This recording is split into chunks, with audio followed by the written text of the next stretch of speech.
एक बार एक बिल्ली थी। वो बहुत ही चालाक और चौकस थी और उसकी इसी चालाकी और चौकसी को देखकर चूहे भी सावधान हो गए थे और अब चूहे बिल्ली के हाथ नहीं आ रहे थे। एक समय ऐसा आया कि बिल्ली भूख के मारे तड़पने लगी। एक भी चूहा उसके हाथ नहीं आता था, क्योंकि वो उसकी आहट सुनते ही तेजी से अपने बिल में छुप जाते थे। भूख से बचने के लिए बिल्ली योजना बनाने लगी। तभी उसके दिमाग में कुछ आया और वो एक टेबल पर उल्टी लेट गई। उसने सभी चूहों को यह सोचने पर मजबूर कर दिया कि वो मर चुकी है। सारे चूहे बिल्ली को ऐसे लेटा हुआ अपने बिल से ही देख रहे थे। उन्हें पता था कि बिल्ली बहुत चालाक है, इसलिए उनमें से कोई भी चूहा अपने बिल से बाहर नहीं आया। लेकिन बिल्ली भी हार मानने वालों में से नहीं थी। वो बहुत देर तक उसी टेबल पर उल्टी लेटी रही।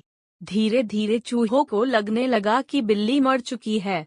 वो जश्न मनाते हुए अपने बिल से निकलने लगे।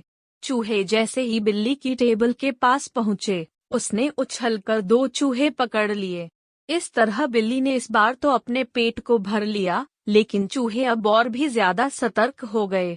2 चूहे खाने के बाद बिल्ली दोबारा भूख से तड़पने लगी, क्योंकि चूहे अब बिल्कुल भी लापरवाही नहीं बरतना चाहती थे। इस बार पेट भरने के लिए एक बार फिर बिल्ली को योजना बनानी थी, लेकिन इस बार छोटी योजना काम नहीं आने वाली थी। इसलिए बिल्ली ने अब खुद को पूरे आटे से ढक लिया। चूहों ने सोचा कि वह आटा है और उसे खाने के लिए आ गए, लेकिन एक बूढ़े चूहे ने उन्हें रोक दिया। उसने ध्यान से आटा देखा तो उसे उसमें बिल्ली का आकार दिखने लगा। तभी बूढ़े चूहे ने हल्ला मचाना शुरू किया। उसने कहा, सब अपने बिल में चले जाओ, यहाँ आटे में बिल्ली छुपी है। बूढ़े चूहे की बात सुनकर सारे चूहे अपने बिल में चले गए। जब बहुत देर तक एक भी चूहा बिल्ली के पास नहीं पहुंचा, तब बिल्ली थकने की वजह से उठ गई।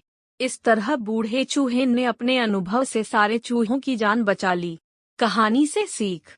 बिल्ली और चूहे की कहानी से यह सीख मिलती है कि बुद्धि का इस्तेमाल करके धोखे से बचा जा सकता है।